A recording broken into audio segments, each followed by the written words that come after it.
Eu sou Tainá Xavier, eu sou formada em cinema pela Universidade Federal Fluminense. Eu entrei no curso de cinema em 1995. Era um contexto bem especial, assim. Eu me lembro que as pessoas me perguntavam: como assim você vai fazer cinema? Não existe cinema brasileiro. Eu ouvi muito isso na época que eu estava tentando vestibular, mas, enfim, eu insisti um pouquinho, passei para o curso de cinema da UF, Universidade Federal Fluminense, e, na época, o curso ele era uma habilitação do curso de comunicação social. Quando eu estava na faculdade ainda, já entendendo esse meu amor pela área da direção de arte, eu me inscrevi no primeiro programa estagiar da TV Globo. E aí fiquei lá na TV Globo como estagiária, se não me engano, por um ano, e depois fui efetivada primeiro como prestadora de serviço, como produtora de arte assistente, e depois fui contratada como produtora de arte na TV Globo, e lá fiquei de 98 até 2003. De 2003 em diante, eu passei a trabalhar com produções independentes, fazendo direção de arte, de longas, curtas, séries independentes, pequenos institucionais. Durante um meio tempo, eu trabalhei também numa galeria de arte. Todo mundo tem um momento que acha que nunca mais vai fazer cinema, né? O cinema sendo esse bichinho, né, que quando ele morde, ele infecta a gente com esse vírus do set, para sempre. Depois de um tempo na galeria, eu recebi alguns convites de parceiros, inclusive parceiros da faculdade, que a gente tinha realizado filmes universitários juntos e que estavam já realizando seus primeiros longas, e aí eu, de fato, deixei as artes para lá e voltei para esse mercado independente de produção audiovisual. Mas, ao mesmo tempo, enquanto eu estava na prática do dia a dia, eu tinha muito desejo de seguir me qualificando. E aí busquei o mestrado, e em 2009, se não me engano, entrei para o mestrado do programa de pós-graduação em artes visuais da UFRJ, né, querendo trazer um outro campo de estudo para agregar nessa minha formação em direção de arte. Sendo mestre, comecei a ser convidada, fui convidada por um colega a dar uma oficina numa universidade em Foz do Iguaçu, gostei. E aí depois, quando abriu um concurso para professora de direção de arte nessa mesma universidade, eu fui fazer o concurso, sim, para ver, que nem eu fui fazer o processo seletivo da TV Globo, eu fui fazer o concurso lá da Unila em 2014 e fui aprovada. E aí, de repente, eu virei professora de direção de arte. Nesse contexto, estando na universidade, é que eu conheço o Forcini, no congresso da FAAP. E conhecendo o Forcini, eu percebo, né, a força dessa articulação entre escolas, a importância do diálogo entre escolas, porque uma das minhas inquietações de pesquisa estava sendo também como pensar uma metodologia de ensino da direção de arte dentro de um curso de cinema. A iniciativa de produzir o mapeamento de diversidade nas escolas, me parece que ela surge de dois eixos distintos. Eu acho que um eixo era esse que eu estava falando anteriormente, que é esse espaço da universidade, esse espaço da formação, que é sacudido, que é tensionado, que é positivamente chacoalhado a partir da presença de subjetividades diversas que são resultado das políticas afirmativas, né? E a gente está buscando se conscientizar, né, acerca da importância dessa mudança que a gente está vivendo. Por outro lado, no campo do cinema, também a gente tem uma série de questionamentos, né? A gente tem, tanto internacionalmente quanto nacionalmente, né, visto problematizações de premiações, de eventos, né, onde a gente percebe uma predominância de pessoas brancas, de homens brancos, gerenciando esse mercado, né? A gente percebe o lugar da mulher e o lugar das pessoas negras muito delimitado, né? A gente vem percebendo questionamentos sobre a possibilidade dessas subjetividades diversas ocuparem outros lugares que não esses delimitados como coisa de mulher, como coisa de, né? A gente já entende, né? E também é preciso, é claro, a gente pensar que todos esses processos eles são reflexos, né, dos movimentos sociais, né? São reflexos também das reflexões no campo dos estudos étnicos e de raça, no campo dos estudos feministas, né? Então, como é que essa ligação entre o pensamento sobre a sociedade se dá com movimentos sociais que pressionam para que esses avanços do pensamento ganhem lugar, ganhem corpo na universidade, né? E até que esses avanços eles virem políticas, eles virem campanhas, eles virem debates, eles virem questionamentos dentro de instituições estabelecidas, como as instituições de ensino, como o próprio mercado, como festivais. O mapeamento de diversidades nos cursos de cinema e audiovisual do Brasil, ele foi pensado em duas fases.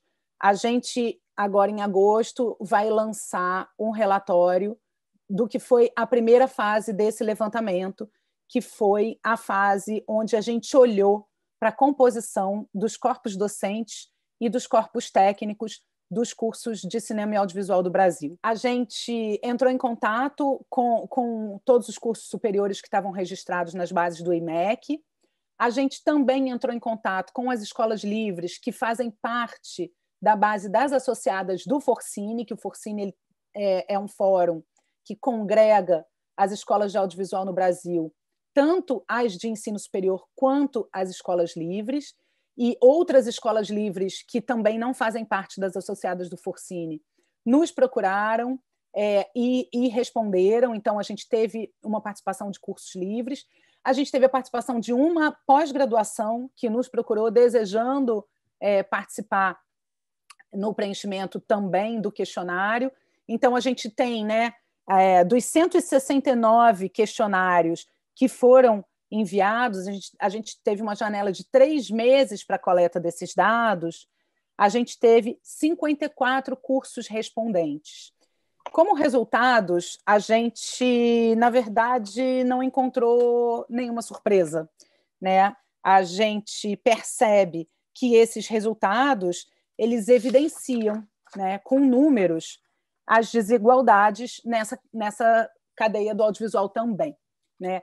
Ainda que a gente tenha percebido que os espaços de formação eles são um pouco mais diversos do que os espaços do mercado, a gente percebe, por exemplo, no nosso levantamento de docentes, que a grande maioria dos docentes são homens cisgênero brancos, né?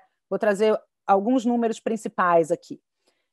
Do levantamento de docentes, a gente teve 40,3% de docentes mulheres cisgênero, 0,8% docentes declaradas não binárias, 0,1% mulheres transgênero e 57,8% homens cisgênero. Em relação à cor, raça, o nosso levantamento aponta 8,6% de docentes considerados negros, 0,1% de docentes indígenas e 91,3% de docentes que não fazem parte desses dois grupos. Em relação aos corpos técnicos dos cursos, a gente já percebe uma pequena variação em relação a essa composição étnico-racial.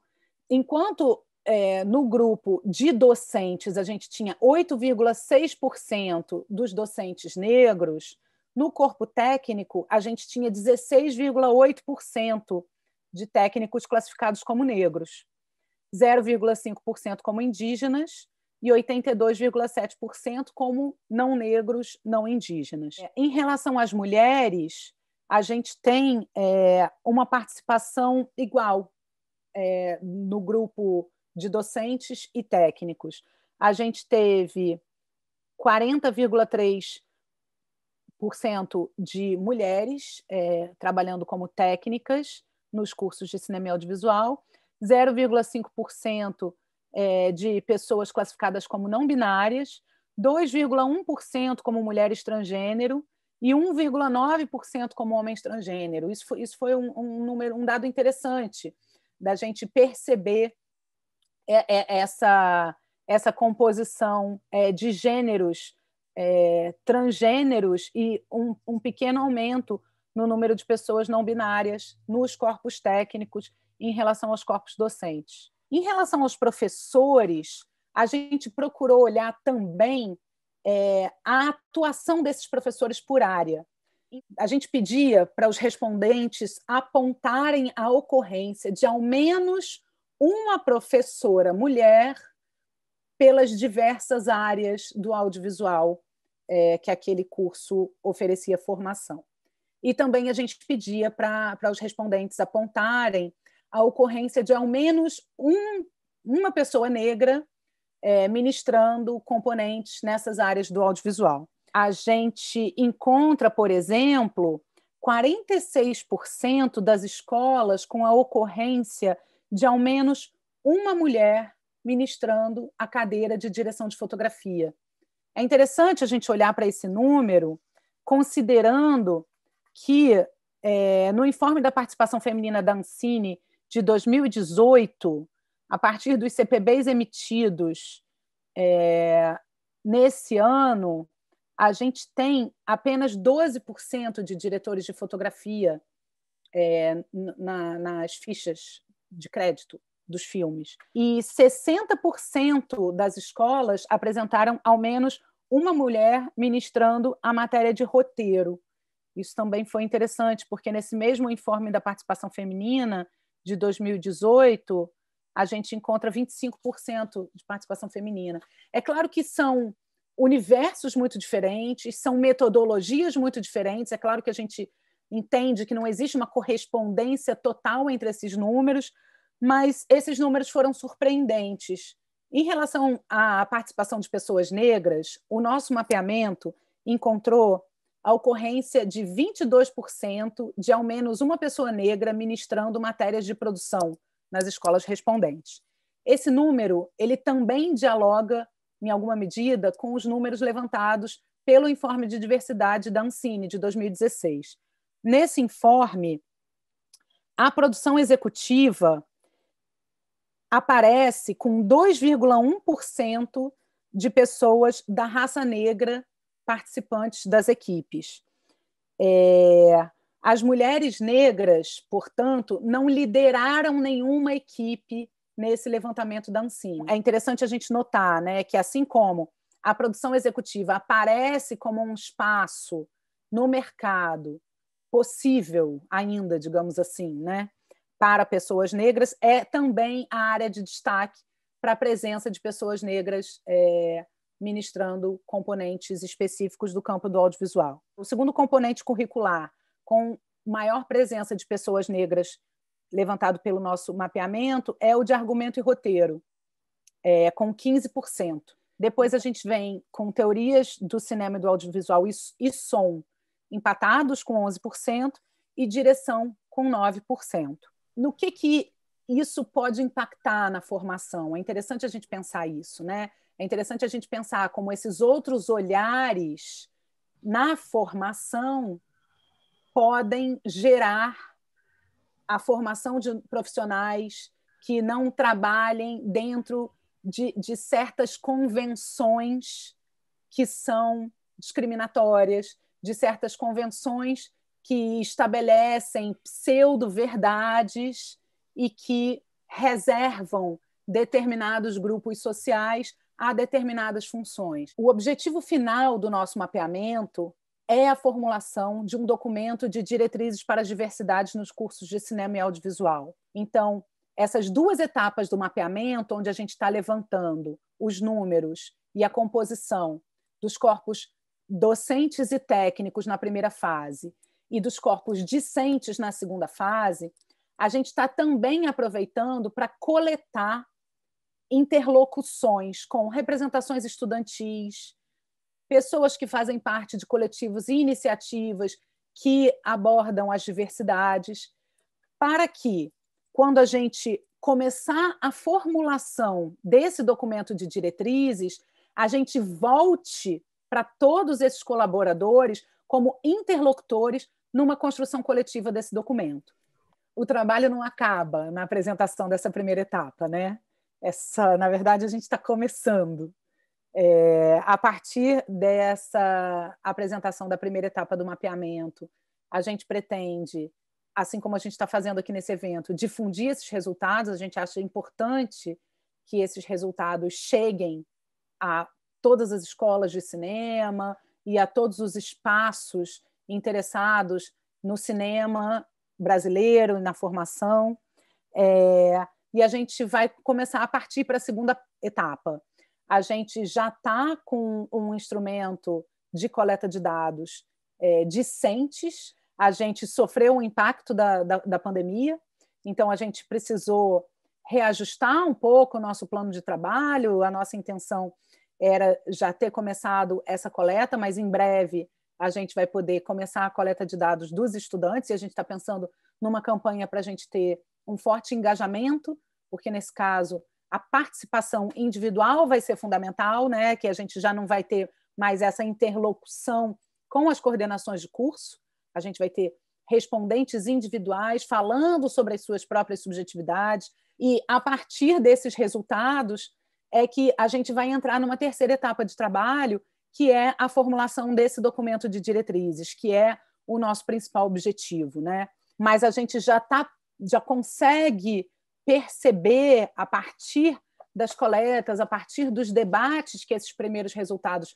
estão levantando, né, alguns pontos de atenção que a gente já está deixando guardadinhos ali para o momento da construção das diretrizes, né?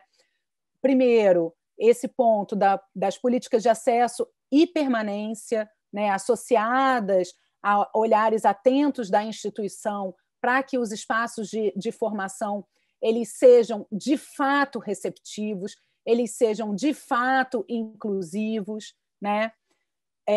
A questão das referências artísticas e epistemológicas é uma questão importante, né, para a permanência simbólica, para que essas subjetividades se sintam de fato partícipes dessa formação que acontece dentro dos cursos de cinema e audiovisual.